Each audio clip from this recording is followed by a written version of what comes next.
सोचिए, सिर्फ 10 रुपए का एक मील क्या सिखा सकता है? शायद यही कि पेट भर सकता है। लेकिन आज की जो कहानी है वो थोड़ी अलग है। ये कहानी है 10 रुपए के एक भोजन की, जो हमें अहंकार और ईमानदारी के बारे में बहुत कुछ सिखा जाती है। चलिए देखते हैं कैसे।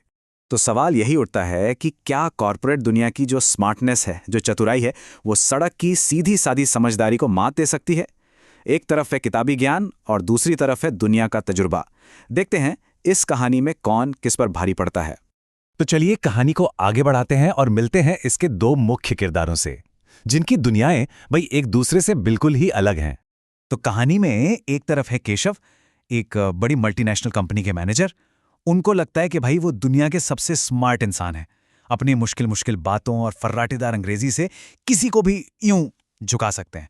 और दूसरी तरफ है ऋषि, एक बहुत ही साधारण से फूड स्टॉल के मालिक, जिनका विश्वास सिर्फ अपनी मेहनत और ईमानदारी में है। तो आप समझ ही गए होंगे, दो बिल्कुल अलग दुनियाएं अब टकराने वाली हैं। अब होता यह है कि केशव की नजर पड़ती है ऋषि के ठेले पर लगे एक बोर्ड पर, और उस पर लिखा था एक ऐसा ऑफर जिसे देखकर कोई भी रुक जाए। स्वादिष्ट छोले भटूरे सिर्फ 10 रुपए में। अब बताइए, 10 रुपए में छोले भटूरे, यकीन करना मुश्किल है ना? लेकिन उस 10 रुपए के ठीक बगल में एक छोटा सा नन्ना सा तारा भी बना था, जिसे हम एस्टरिस्क कहते हैं।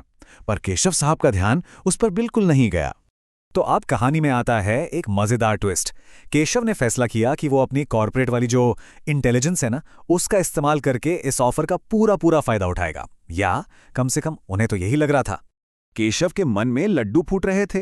वो सोच रहा था, अरे इन गांव वालों को बिजनेस का बी भी नहीं पता। आज तो अपनी कॉर्पोरेट बुद्धि का कमाल दिखाकर 10 रुपए में शाही दावत उड़ाऊंगा। उसे लगा कि बस आज तो एक सीधे साधे दुकानदार को बेवकूफ बनाने का सुनहरा मौका मिल गया है। वो इसे अपनी एक बड़ी कारोबारी जीत मान रहा था। और फिर केशव ने अपना ऑर्डर देना शुरू किया। लेकिन ये कोई मामूली ऑर्डर नहीं था। फरमाइशें सुनिए, भटूरे का साइज बड़ा होना चाहिए, तलना है तो सिर्फ शुद्ध देसी घी में, छोले में सिर्फ ग्रेवी नहीं भाई, पनीर के ढेर सारे टुकड़े चाहिए, और हाँ, ऊपर से एक बड़ा चम्मच मक्खन भी डाल देना।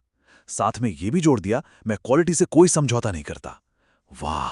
और ये सब उन्हें चाहिए था सिर्फ 10 रुपए में। आत्मविश्वास तो देखिए जरा।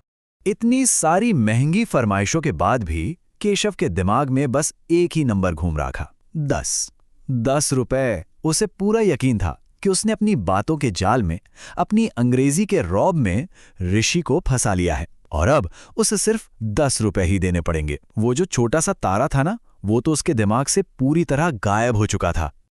और अब आता है कहानी का असली क्लाइमैक्स, वो पल जहां सच सामने आता है। एक ऐसा खुलासा जो केशव के होश उड़ाने वाला था।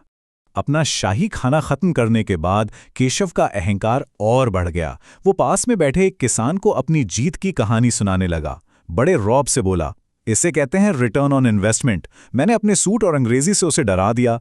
इसी को तो मैनेजमेंट कहते हैं। मतलब वो इसे एक मैनेजमेंट लेसन की तरह पेश कर रहा था। ये केशव के घमंड का चरम था। उसे पूरा यकीन था कि उसकी ट्रिक काम कर गई है, और उसने बड़े स्टाइल से काउंटर पर 10 रुपए का एक सिक्का फेंका, मानो कोई बहुत बड़ी जंग जीत कर आया हो। लेकिन इसके ठीक अगले ही पल उसकी पूरी दुनिया हिलने वाली थी, क्योंकि असली बिल था 450 रुपए, 450 रुपीज। जी हां, 10 रुपए नहीं, 450। एक पल में केशव का सारा कॉन्फिडेंस, सारा रौब, सब हवा हो गया। खेल अब पूरी तरह से पलट चुका था। तो सवाल यह है कि ये 450 का बिल बना कैसे? देखिए, हिसाब बड़ा सीधा था। जो ऑफर था वो था सादे छोले का, और वो तो 10 रुपए के ही थे। लेकिन जो स्पेशल फरमाइशें थीं, उनके पैसे अलग थे। स्पेशल घी वाला भटूरा 150 रुपए, एक्स्ट्रा पनीर पूरे 200 रुपए, और ऊपर से जो मक्खन और स्पेशल सलाद था उसके 90 रुपए। कुल मिला के हो गए 450 रुपए। हिसाब बिल्कुल साफ था, है ना? तो अब केशव को वो सबक मिलने जा रहा था जो बड़े बड़े बिजनेस स्कूलों में भी नहीं सिखाया जाता। सबक था छोटे अक्षरों को, यानी कि फाइन प्रिंट को ध्यान से पढ़ने का। बिल देखते ही केशव का तो पारा 7वें आसमान पर पहुंच गया। वो चिल्लाने लगा, ये तो सरासर लूट है। मैं अभी पुलिस को बुलाता हूं, कंज्यूमर कोर्ट में घसीटूंगा तुम्हें। उसे लग रहा था कि उसके साथ बहुत बड़ा धोखा हुआ है, जबकि सच तो ये था कि धोखा उसने खुद को ही दिया था। और बस यहीं पर कहानी का सबसे बड़ा राज खुलता है।